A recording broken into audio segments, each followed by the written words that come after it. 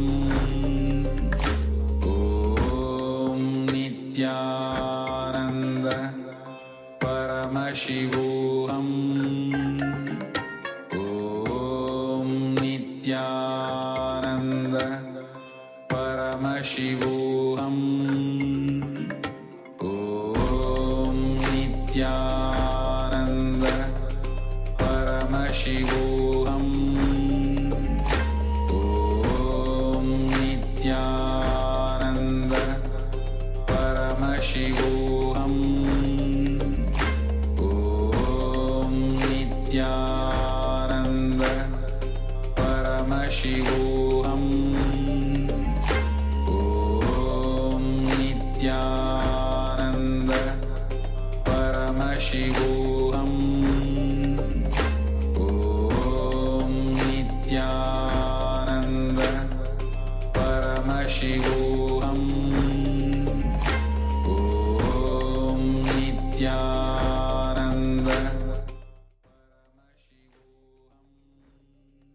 Now you can relax. Slowly, very slowly, remove your eye bands and gently let the light come back into your eyes. And now just take a moment and share with us what was revealed to you in your third eyes. What was the details of the image that we were displaying for you?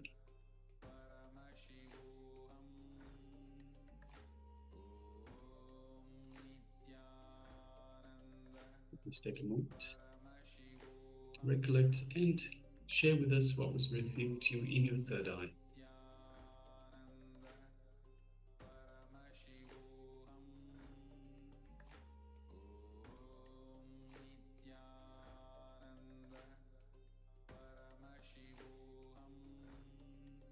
Remember how whatever is being revealed to you, do not hesitate to share. Again and again, we are repeating that. Do not hesitate to share what was being revealed to you through your third eye. Whether it was revealed to you just fully dark, nothing was shown, you can share that as well.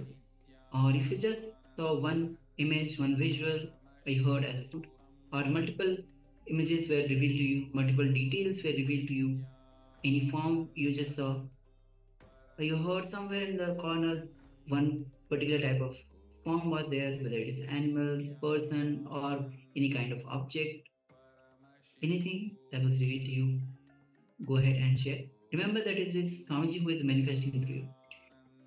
If you are able to see, it is his glory, and if you are not able to see anything, it is his failure. So remove all the tensions from you, whether you are not able to manifest. It is Swamiji who is manifesting through you.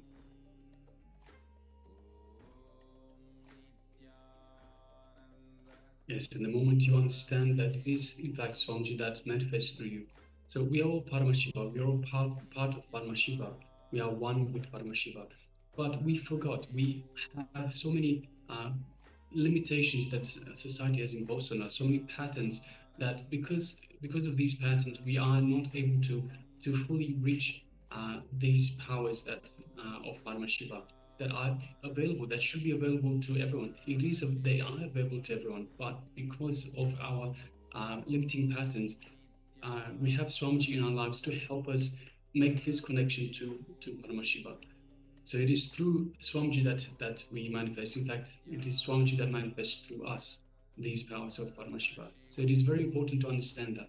And the moment you understand that, the whole pressure goes off your shoulders. You're no longer beating yourself up for not seeing. You're no longer saying to yourself, hey, why am I not seeing this? Why are other people seeing and I'm not seeing? See, everyone is unique. We saw this yesterday in the program. Everyone is unique. So everyone's path, everyone's expression is unique. So the way power manifests and the timing that power manifests for you is different to others. So keep that in mind and also understand that it is Swamiji that manifests through you, all these powers. So take the pressure off your shoulders, take the expectations off your shoulders, put it all on Swamiji. The moment you put it on Swamiji, you will have such a peace of mind, and you will actually find that it's so much easier to manifest powers because you're not beating yourself up, because you're not putting pressure on yourselves. See, putting the pressure on yourself is another limiting pattern. by putting this on the higher being Swamiji, you take all this weight off your shoulders. You feel so much lighter, and you're much better, much easier able to connect to Swamiji, much easier able to connect to Paramashiva, and the powers will just come naturally. We have one sharing from Yang Yan Hong. I saw green pointed leaves, plants, and circular ones. Seven rainbow colored light strips, and finally saw wine woven with brown and dotted greens. Okay, thank you, Ma, for sharing. Thank you for sharing, Ma. Requesting all the persons on YouTube as well. We have, okay. So you can also, all the participants on YouTube, you can also start sharing your revelations.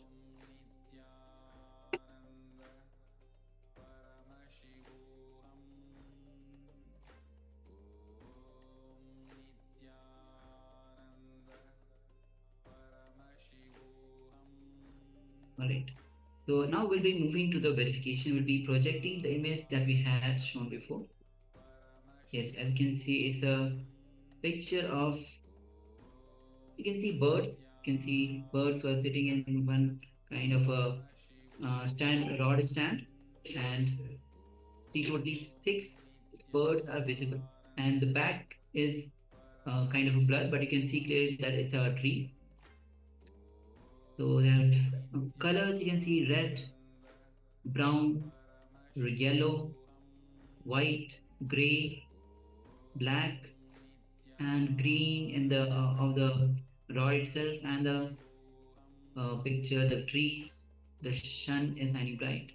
Yes, so alright, so Ma Yan Hong shared, I saw green pointed leaves, and circular ones. The picture is quite a blur. We're not sure if the leaves are pointed, but mostly the leaves will be pointed from that's the nature of the leaf, it will be pointed. And circular ones, we don't, we're not able to figure it out if the circular ones are there. 7 rainbow colored light strips, I don't think we have here. And finally saw wine woven with brown and dotted green. So green color we definitely have, Ma. Yes, Ma. So we definitely have the leaves in the background. So you pointed the green leaves. Also, we have all the different colors for the birds as well, Ma. So you might have interpreted that as the rainbow. There's quite a few different colors there. So yes, thank you very much for sharing, and congratulations for manifesting. So with this, we'll be entering into the second round of the power manifestation. Yes, so requesting everyone, let's get prepared once again, put on the eye bands, and let us start the second round of the power manifestation, the power of third eye vision. Please just take a moment and place on the eye bands for round number 2.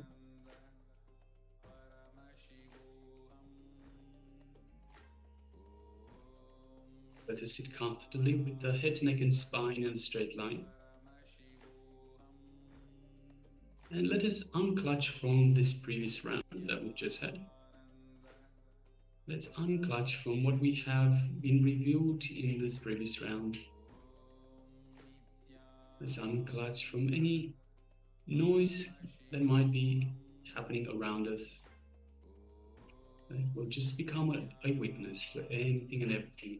Anything internal, anything external. So any thoughts come up, let us just unclutch. Just become a witness. Just as the way a thought comes up, let it go back down. We've learned how to unclutch. We know how to unclutch. Let us just become the witness and let the thoughts go back down by themselves. Again and again, coming back to this space of unclutching, the space of restful awareness between the thoughts. Just unclutch.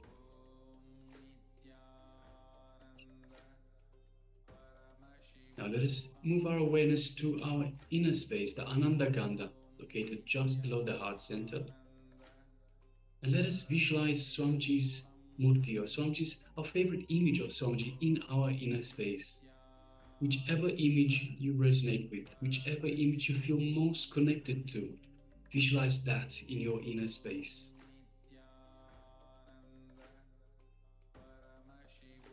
And as you connect to this ideal image of Swamiji, just feel the love, the compassion, the infinite grace that Swamiji is radiating, is showering upon you. Just take a moment and feel all that, and enjoy all that love, compassion, grace, bliss.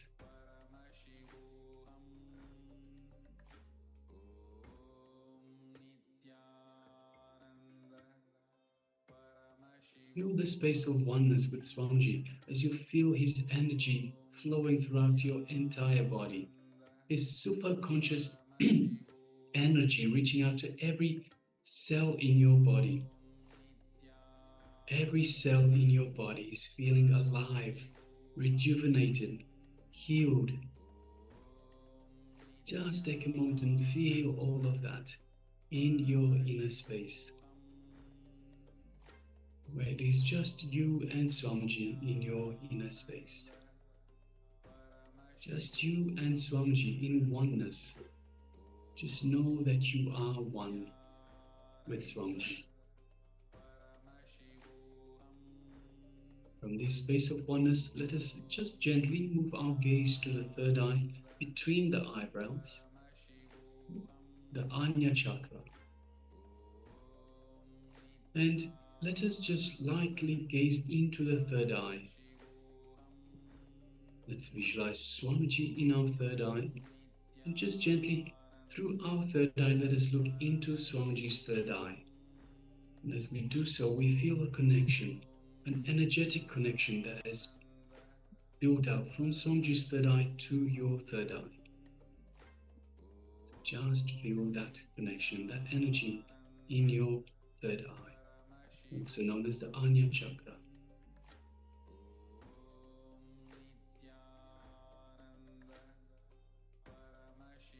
Now let us start chanting the Mahavakya, the cosmic code word that Swamiji has given us. Om Nithyananda Paramashivoham. Om Nithyananda Paramashivoham. Om Nithyananda Paramashivoham. Yes, continue chanting the Mahavakya, and from this space of oneness with Swamiji and the powerful cognition that you are Paramashiva, let us make a strong intention to see through our third eye the image that is being displayed for you. So let us start manifesting this power right now. Let's begin. Nithyananda Paramashivoham. Om Nithyananda Paramashivoham. Om Nithyananda Paramashivoham. Om Nithyananda Paramashivoham. Om Nithyananda Paramashivoham. Om Nithyananda Paramashivoham. Om Nithyananda Paramashivoham. Om Nithyananda Paramashivoham. Om Nithyananda Paramashivoham. Om Nithyananda Paramashivoham. Om Nithyananda